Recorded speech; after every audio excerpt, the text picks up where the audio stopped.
Dan bayangkan, dalam beberapa tahun ke depan, menu makanan kita bukanlah daging sungguhan, melainkan daging budidaya atau daging buatan. Daging kultivasi atau yang juga dikenal sebagai daging buatan adalah hasil dari perkembangan teknologi kultur sel yang memungkinkan produksi daging tanpa memelihara hewan secara keseluruhan. Gagasan ini pertama kali diprediksi oleh Perdana Menteri Britania Raya selama Perang Dunia Kedua, Winston Churchill, pada tahun 1931, ketika ia menyatakan bahwa manusia suatu hari akan bisa menumbuhkan daging tanpa memelihara hewan.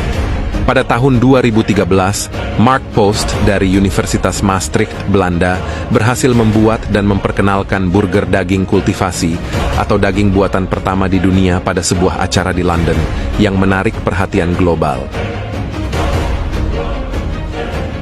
Produksi daging buatan melibatkan beberapa langkah kunci dalam kultur sel. Pengambilan sel, sel-sel hewan, biasanya sel otot atau sel induk, diambil dari hewan donor tanpa membunuhnya. Sel induk digunakan karena kemampuannya untuk berdiferensiasi menjadi berbagai jenis sel yang diperlukan dalam daging. Proliferasi sel. Sel-sel ini kemudian diperbanyak dalam bioreaktor menggunakan media kultur yang kaya nutrisi. Media ini mengandung asam amino, gula, vitamin, dan mineral yang diperlukan untuk pertumbuhan sel. Proses ini mirip dengan cara tubuh hewan memperbanyak sel secara alami. Diferensiasi sel. Sel-sel yang telah berkembang biak diarahkan untuk berdiferensiasi menjadi sel otot dan lemak melalui manipulasi kondisi kultur, seperti penambahan faktor pertumbuhan tertentu dan perubahan lingkungan kimiawi. Pembentukan jaringan. Sel-sel ini diorganisir dalam struktur yang menyerupai jaringan otot, melalui penggunaan scaffold atau rangka yang mendukung pertumbuhan 3 dimensi. Scaffold dapat terbuat dari bahan alami atau sintetis yang biokompatibel dan mendukung pertumbuhan sel.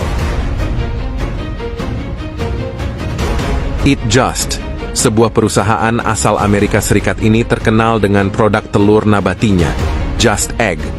Mereka juga memiliki divisi bernama Good Meat yang berfokus pada daging buatan.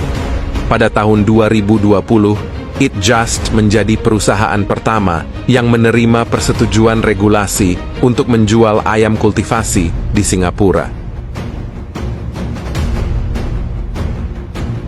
Daging buatan diciptakan untuk mengatasi tantangan lingkungan, etika, dan kesehatan dari industri daging tradisional. Dengan mengkultur sel hewan dalam bioreaktor, daging ini membutuhkan lebih sedikit sumber daya dan menghasilkan emisi yang lebih rendah. Secara keseluruhan, daging buatan adalah inovasi yang menjanjikan solusi berkelanjutan, etis, dan sehat untuk kebutuhan protein global. Meskipun masih menghadapi tantangan dalam hal biaya produksi, skala produksi, dan penerimaan konsumen, perkembangan teknologi, dan peningkatan investasi terus mendorong industri ini menuju masa depan, di mana daging buatan bisa menjadi bagian penting dari sistem pangan global. Follow Kamus AI untuk asupan wawasan kamu sehari-hari.